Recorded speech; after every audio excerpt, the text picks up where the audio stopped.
Welcome back to This Day Live, the Sunday talk show here on the Arise News channel. With me, I have Professor Anthony Kila, Professor of Strategy and Development and Institute Director at the Commonwealth Institute of Advanced and Professional Studies, CIAPS, and Jide Ologun, legal practitioner and national development advocate. Thank you, gentlemen, for showing up today. Well, we've had two guests, basically. Mr. Legbosi, former president of the Movement for the Survival of the Ogoni people, basically saying that President Tinubu saying, oil production should resume in Ogoni land. Cannot do that except the government, the federal government, addresses certain fundamental problems which he tried to define within the context of the 1990 Ogoni Bill of Rights. I reminded him of the fact that oil and gas, common patrimony. Some scholars even said, look, this oil and gas came from the north to the south. He said no, that communities have the right to have control of their own resources and to determine how those resources are expropriated. And then we had a second guest, Dr. Adedokun, who is the Director General of the Bureau for Public Procurement. And I was trying to find out why. Look, if budget performance is so poor to be below 50% in 2024, where is the fault line? Is it with procurement? Is the Bureau for Public Procurement, once known as the Due Process Office, is it functioning well to make sure that processes are followed? How is it tackling the problem of corruption? What digital processes do they have in place? What is the quality of collaboration or the processes of collaboration between the BPP and other agencies of government, ICPC, EFCC, and these were, the main thrust. This was the main thrust of the questions and the conversation that followed. Let me start with you, Professor Kila. Well, yes, let me start from where you stopped, from the BPP man, the Bureau of Public Procurement. But let me start by saying that I'm impressed by his ability to clearly define the stakeholders and their roles in the process of procurement.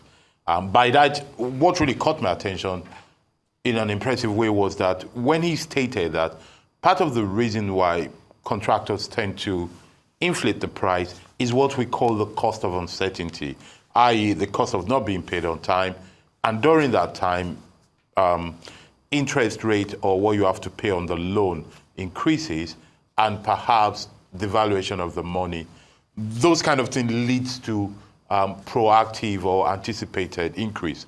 So I like the fact that he mentioned that, because I would presume that knowing what the problem is, he would then be pushed to let government in form of ministries, MDAs, in front of ministries, departments, and agencies to pay on time and to ensure certainty of payment and the law. If somebody owes you money 2 years ago and is paid today, the value is not the same of what he ought to be or what was anticipated. So that's a good thing. It's a bit naive on his part, I think, with all his optimism to say, I've been there 5 weeks and nobody is trying to influence me. That is a bit naive on his part. But overall, I think his understanding of the role of institution is a good thing. I have the feeling he understands, where he's found himself. So that's a good thing for all of us. For the rest of us, for viewers and citizens, I think it is important to underline that there are three major players in the procurement process, and they have very clear interests. The government, the contractors, and we the people, consumers and citizens. The interest, and here the BPP has two major functions, three major functions.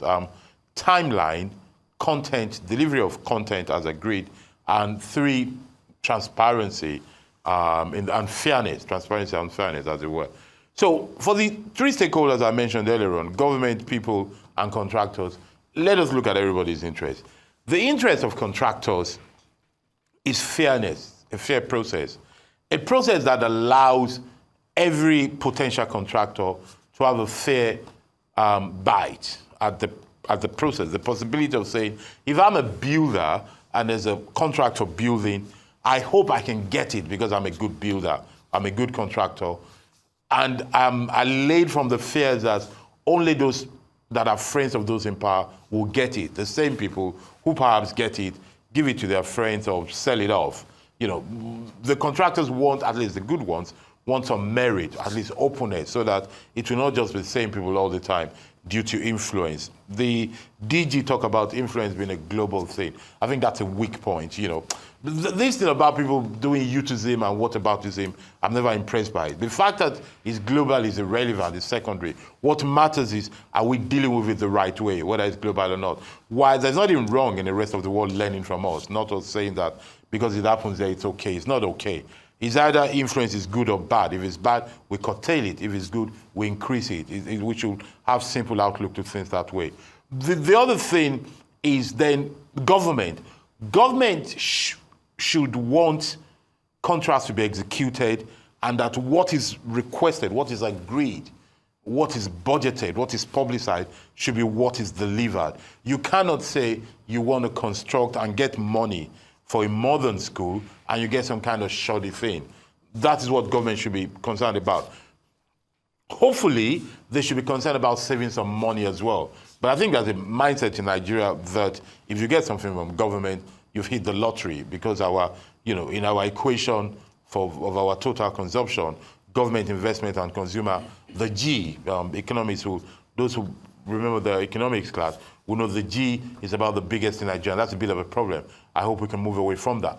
Then the other side, of course, we consumers and citizens. The interest of citizens and consumers is to get things done. Ordinarily, the average Nigerian, unless a bit more sophisticated, do not care about the cost of a road or who does it. The important is the road to be done. The problem we have at the moment is that, and I hope the DG tackles that, the problem we have at the moment is that we're paying a lot and we're getting little. I think with this understanding, I have faith in this DG from the way he has spoken. At least he understands the problem.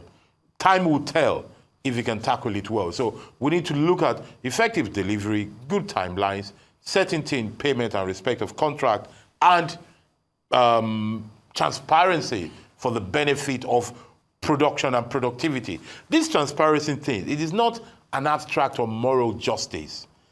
It is something very tangible, because if more people get the fair share, more people will benefit and prosperity will be shared. But if we keep giving it to the same people just because they're connected, then we have a problem where things are not shared. Then to the Ogoni issue, I think I empathize with the Ogoni man. The talk of saying that what comes in Ogoni land belongs to all of us. It might belong to all of us, but I think common sense and people of goodwill should see that if a resources is in a certain area, those in those areas should have some direct benefit for being born or being resident in where that resources is found. Your scholars who say the thing belongs to all of us, it goes from the north, we should really, I think it's suspect. Even if they think it, to come up to the world to say such thing is not decent to say. What is decent that we should understand that people who live or are from an area where resources is found should have a direct benefit. The second thing that should be said, regardless of all the law, is that so far, what has been allocated to them in terms of shares, how well has it been used?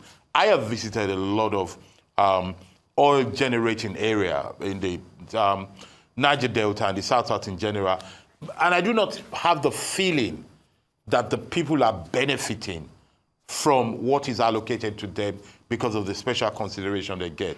What we have seen is their governors acting as billionaires when they're not known for major enterprise. I won't mention a particular former governor I have in mind, but viewers can guess.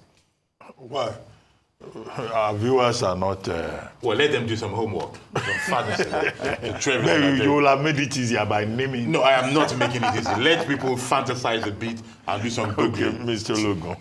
Okay, from the Ogoni people, the Chinese have a maxim that the best time to have planted a tree was 20 years ago, and the next best time is now. I commend the president for inviting the Ogoni people, to him to discuss the way forward. And the Ogoni people are responding that, okay, we go back to our people and relay your desire. And what is that desire? To resume oil production in the Ogoni land.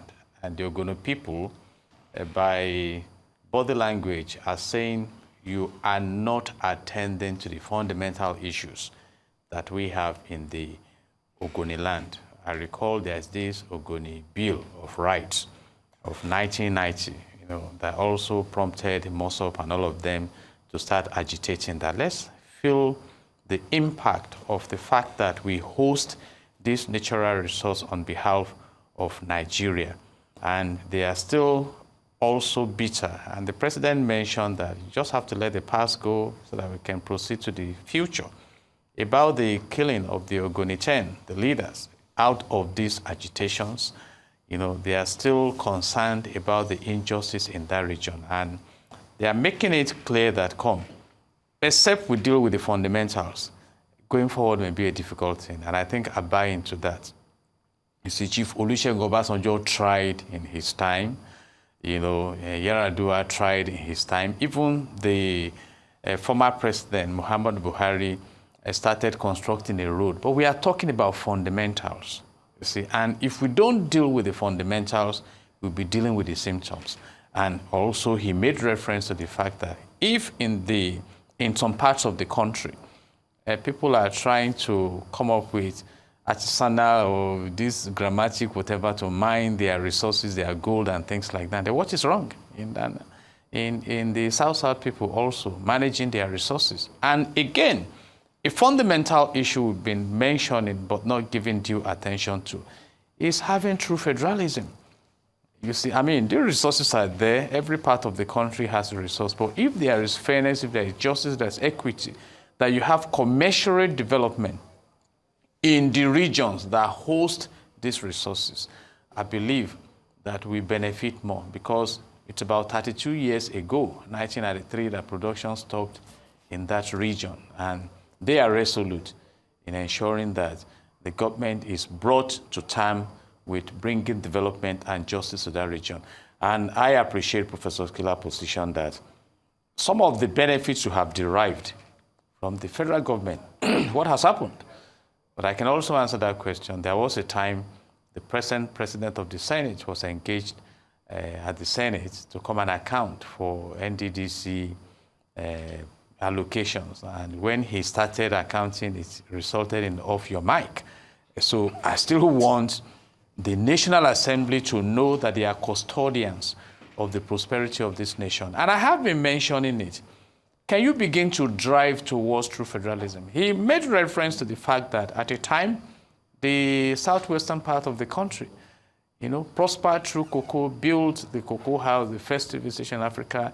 We had the granite pyramid in the north, the coal in the exactly. So what stops us from enjoying the blessings of this land? And I, again, thank the president for embarking on this, but please do not ignore the fundamentals so that we can lay a new foundation for justice, equity, and fairness and progress. And talking about the Bureau of Public Procurement, I quite appreciate the expressions of the DG offering a new lease of life. And I hope that he will toe the line of Honorable Olugun Ojo, the Minister of Interior, who has brought some fresh breath to the Ministry of Interior in the area of managing the international passports and some other issues like that. Because we need to change. And he mentioned something that I quite applaud, identifying the focus of the Bureau of Public Procurement as ensuring compliance and ensuring that you have true and positive impact on the citizens, and which ties to corruption. And I know that Section 15, subsection 5 of the Nigerian Constitution 1999 as amended says the state shall abolish corrupt practices and abuse of office. And I expect that if that is given breath and oxygen, we will start to move in the direction of prosperity in the nation. And it's also instructive to note that the BP is just to provide data.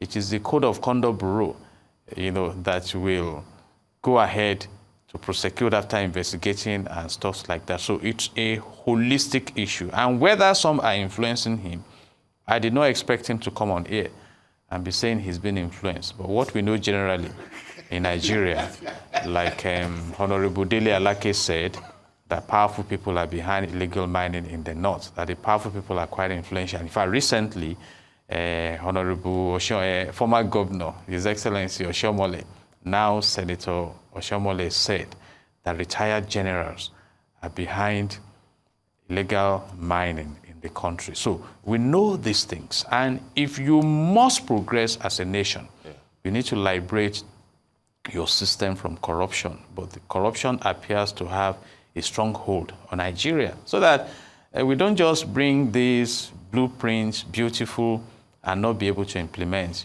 Joseph presented a blueprint to Pharaoh in Genesis chapter 41, and he implemented to letters, brilliantly so. So we need performance in Nigeria, and I hope we will begin to learn from the new president of the United States of America, Donald Trump, who is embarking on action. What we need in this country, we have more than enough blueprints to even share with Africa on how to come out of the blues and begin to prosper. Let's begin to implement, carry out your functions, and let's see the positive impact on the society. And I think it would also be good, though, that when a minister or a senator say some people are behind something, they shouldn't just make announcements. They should go to the police or go to EFCC or go to ICPC and go with name and surname, like Dr. Bati was trying to make me do when I'm neither a minister nor a senator.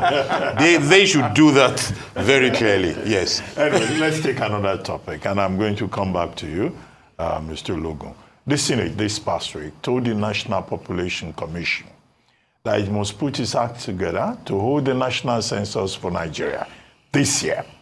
The senator said that the inability to hold a national census in more than 19 years is turning Nigeria into a laughingstock in the Committee of Nations, without any credible data for proper planning and just relying on trial and error projections.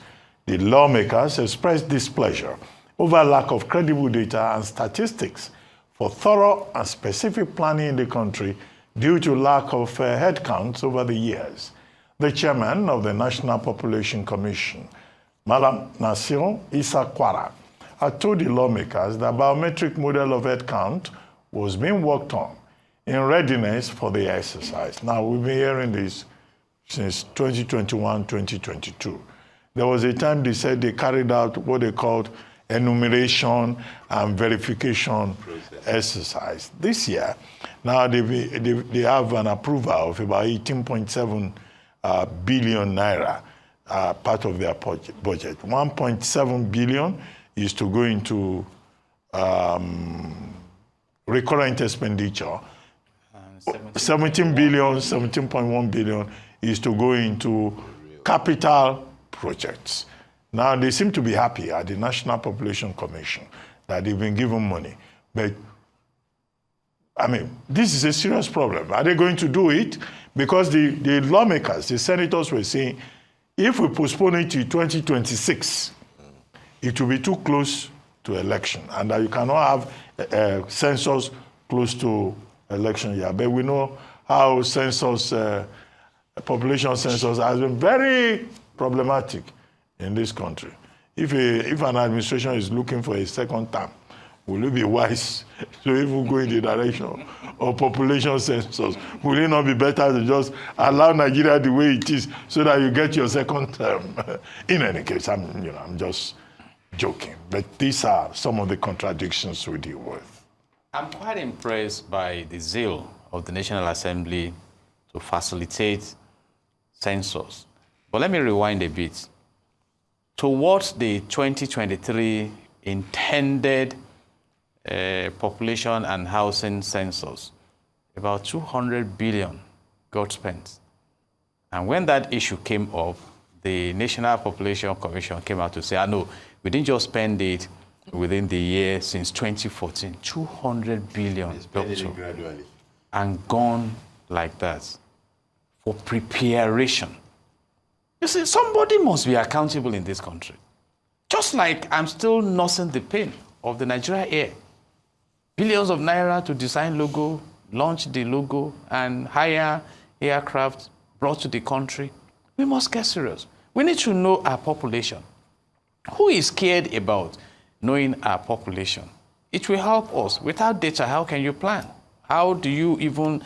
But recently also, somebody found it difficult to determine the rate of unemployment in the country. So we need to get serious. And I say kudos to the National Assembly, and I want them to, ensure that it's not just a desire expressed, but that they will go after those who are responsible to ensure that the census is actually carried out, so that we can begin to set a new pace to move on as a people. This will help us in many areas, help us to strategize, to plan. And a wise man said, there are two ways to approach your future, by default or by strategy. And strategy is a long-term plan for success. And without data and knowing who to plan for, how are you going to plan effectively? So it's a welcome intention for me, but may it not go like the way of 2023 intended.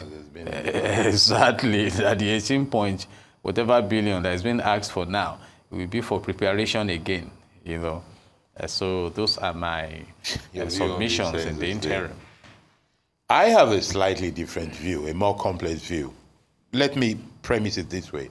I agree that having data is a very useful tool, actually essential for planning and eventual implementation.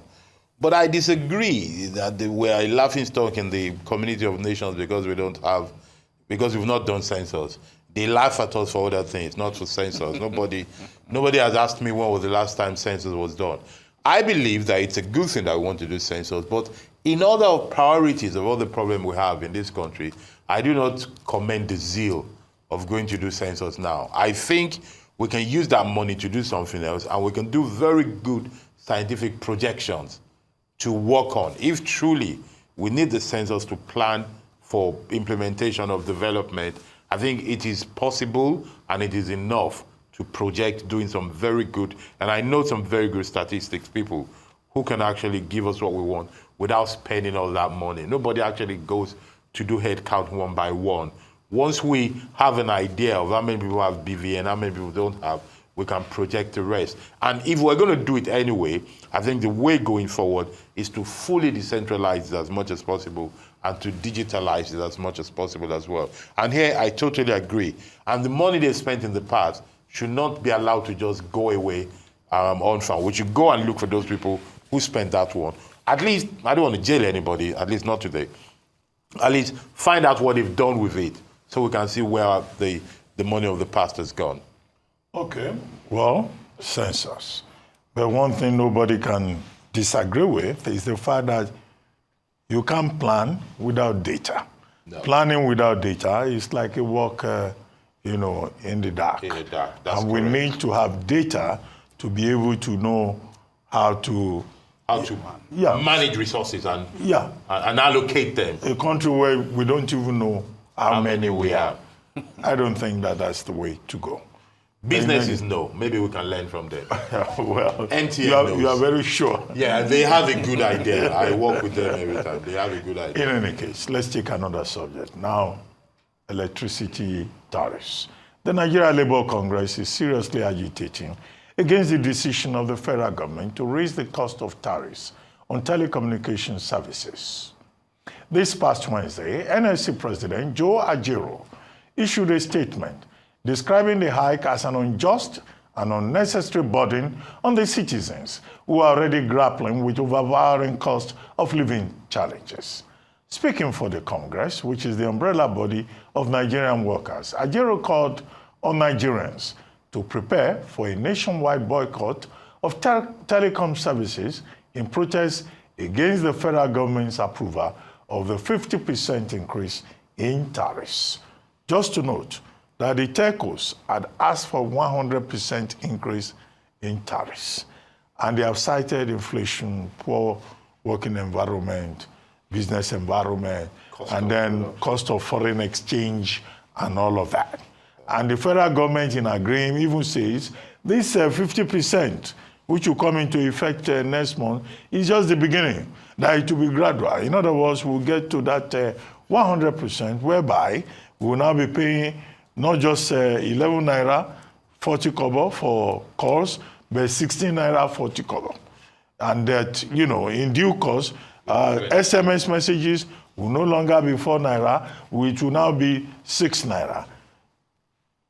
In the same sense, data will also increase. All of that added to high cost of diesel, high cost of petrol, high cost of living. So market forces have finally entered the arena of telecommunication services. Professor Kila, how are you coping? What? Or how do you intend to cope? Talk is no longer cheap. It's no longer cheap. I just mind where I talk. Reduce the number of talking and people you communicate with. But it's a serious issue because we need to understand in 2025 that telecoms is infrastructure. It's the way that we learn, trade, love, do business. It's a vital part of our life. And people must understand that it is for that reason that the telecoms require approval to increase their prices. The question now is, we can see the case the telecoms are making for wanting to increase price. They say the cost of producing is high, the cost of distribution is high, so they have to increase their prices. And Labour come out to say, our people, i.e. the workers, our constituencies, and by extension the citizens of Nigeria, are already under a very heavy burden. So therefore, please, government, don't allow this increasing price. I like the proposal to boycott by not using. That is also market force. If we decide not to use it, maybe they will force to reduce the cost. But that is the hope.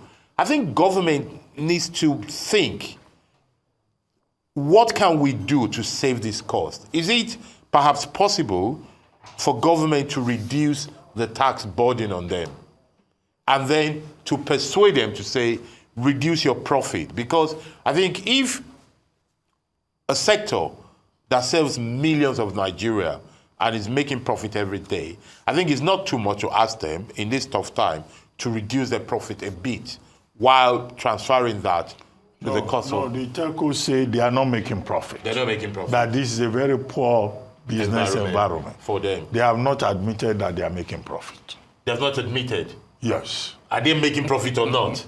They are not making profit. That's what they say. That's what they say. Okay, we have to believe them. Maybe we might look at their books. They say they are not making profit because I see that they have some properties in some choice areas, which I've always wondered why they should be in those choice areas that is not important for them. But if they say they're not making profit, then we have to believe them. Investigate and be sure. But if they are, let them reduce it.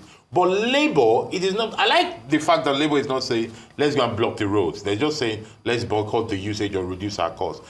I believe Labour of today and Labour of the future needs not just to say no, they need to come up with an alternative plan.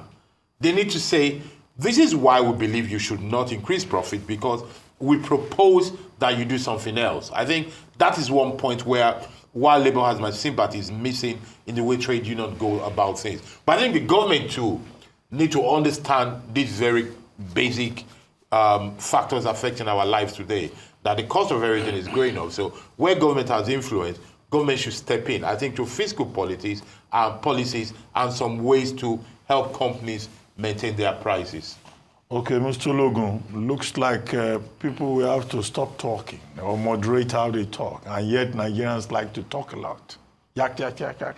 Well, over 2-3 minutes is spent greeting. Nigerians greet a lot. They greet a lot. Hello, sir. How are you, sir? How's the family? Long time, sir. Meanwhile. Then they are knowing how was your night, the new one. How do you care about my night?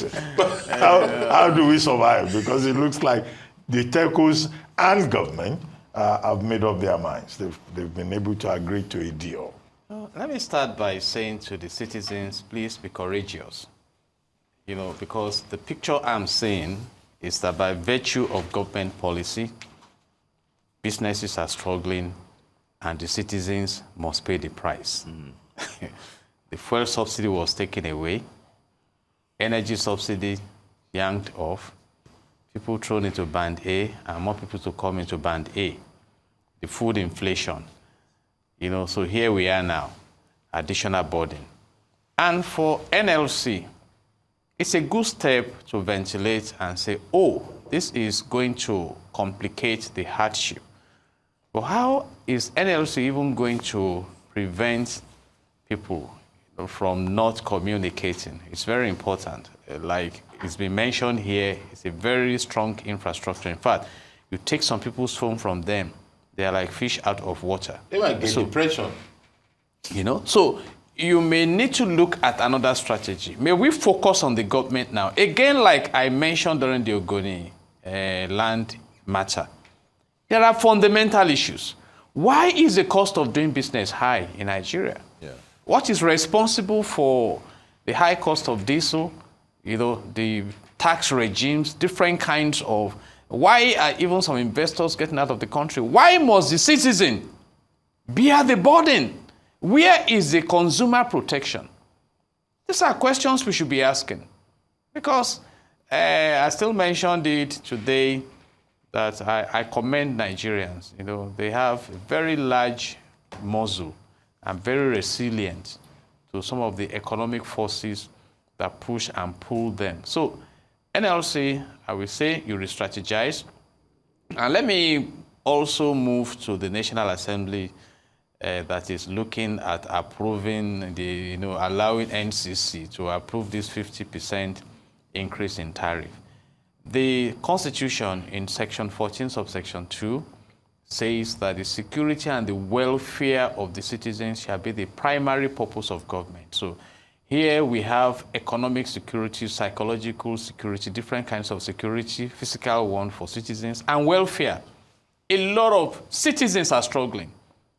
I mean, we know there was a time it was reported about 135 million citizens are within the multifaceted poverty bracket in the country. How many are within that bracket now? You see, and we have this additional one. And when people stop communicating or the opportunity to communicate is reduced, it complicates psychological problems. You see, and right now in Lagos, for instance, some parts of Lagos, people don't even step out of the road for vehicles to move anymore. They are charged up. They are almost frustrated. They are on edge. So please, government, look at how you can solve this problem of the difficulties in the business environment. Who are the oil thieves? I'm still asking. Senator Shomole just came out now to mention that a class of citizens who are sponsors of bandits in the country. Go after them, please. I mean, let Nigerians enjoy their land. So NLC, whatever the strategy you want to embark on, I think I'm in support to the extent that if you look at the 70,000 naira minimum wage of Nigeria, it's just about $40-something per month. So how do people cope? Okay, let's take one more topic. Now let's go to the United States and Davos. U.S. President Donald Trump took his America First economic mantra message to the international community last Thursday, promoting tax cuts, oil extraction, and tariffs. Trump laid out his economic agenda at the World Economic Forum meeting in Davos, Switzerland, an annual summit of international business and political leaders. He focused on extending tax cuts he enacted in 2017, using tariffs to push businesses to manufacture on U.S. soil, and promoting energy from fossil fuels instead of wind and solar, repeating themes from his presidential campaign. He also asked Saudi Arabia and OPEC to lower oil prices, saying it will enable lower interest rates, referring to the Federal Reserve's high interest rates meant to subdue inflation. Well, basically, President Trump speaking in Davos virtually, was simply dictating to world leaders. He was simply saying, look, you can stop the war in Russia by refusing to, by lowering the price of crude oil. Yes. Our central banks all over the world should increase interest rates. Whoever doesn't want tariffs, you come and manufacture in America. And then if you don't come to America to manufacture, we'll slam you with very high tariffs. You blame the EU for focusing on American tech companies on the grounds of competitiveness, antitrust, and all of that. He said all of that, you know, and then he expected the world to just say, yes, sir, a new headmaster of the world has emerged.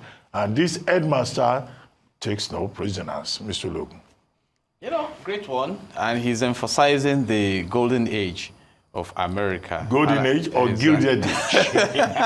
Which is which? And he has also promised that it's a liberation time, that, you know, particularly for journalists, that you won't be gagged, you can express yourself. You see, I like the direction he's moving, and he has not hidden his agenda, that it's all about America.